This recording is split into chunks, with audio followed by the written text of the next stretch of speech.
దేవదూత ఏమైపోయింది? ధైర్యమైపోయింది. వాడికి కోపం, ఎవరి మీద కోపము? దేవుని మీద కోపం. దేవుడు నన్ను పరలోకం నుండి కిందికి తోసేసినాడు కాబట్టి నేను దేవుడి మీద కక్ష తీసుకుంటా ఎట్టయినా సరే.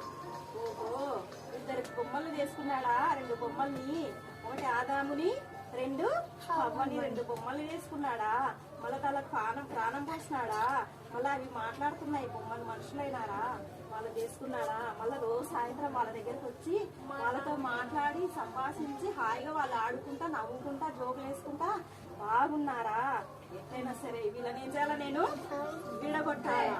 ఎట్లయినా సరే ఏం చేయాలా? నేను వీళ్ళను దేవుణ్ణి వీళ్ళిద్దరిని కొట్లాట పెట్టాలా.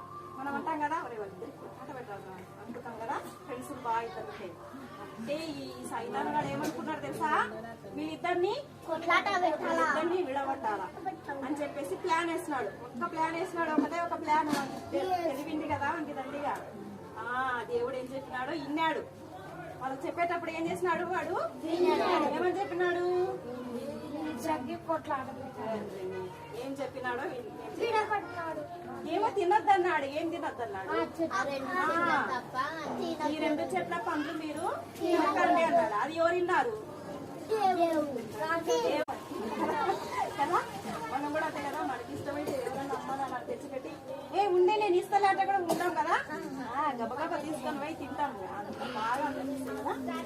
అట్లా అవ్వ కూడా చెట్టుకెళ్ళి చూస్తానే చెట్టు మిల్లమిల్లనే వస్తుంది నా పండు, ఇంకా రా నన్ను తీసుకొని తిను అంటుందంట. అప్పుడు ఆ అవ్వ ఏం చేస్తుంది? నాకైతే నేను దేవతలు కావాలబ్బా, నాకు కూడా ఇష్టమే దేవతలు కావాలని అని చెప్పేసి లేదంటే చెప్పొచ్చు కదా సైతాన్ గడికి. ఉండు, సాయంత్రం అయితే మా దేవుడు వస్తాడు, మా దేవుడిని అడుగుతా, నేను నిజంగా మేము దేవదూతలం అయితామో లేదో అడుగుతాం అనాలి కదా. మీలాగనే ఆగలే, మీరు ఆగరు కదా. అమ్మ ఏమన్నా పండ్లు, నాన్న ఏమన్నా పండ్లు తెచ్చి ఆగుతారా? గబగబా తెచ్చుకొని తింటారు. అట్లనే హవ్వ ఆగలే. సరే ఆదాం వచ్చినాక అడుగుదాంలే అనుకుందా. ఆదాం వచ్చినా కూడా ఆగలేదు. వెంటనే పోయి ఆ పండు పట్టుకొని చేసుకొని సగం తినింది. ఇంకా ఇది పారిపోయింది. ఎవరు?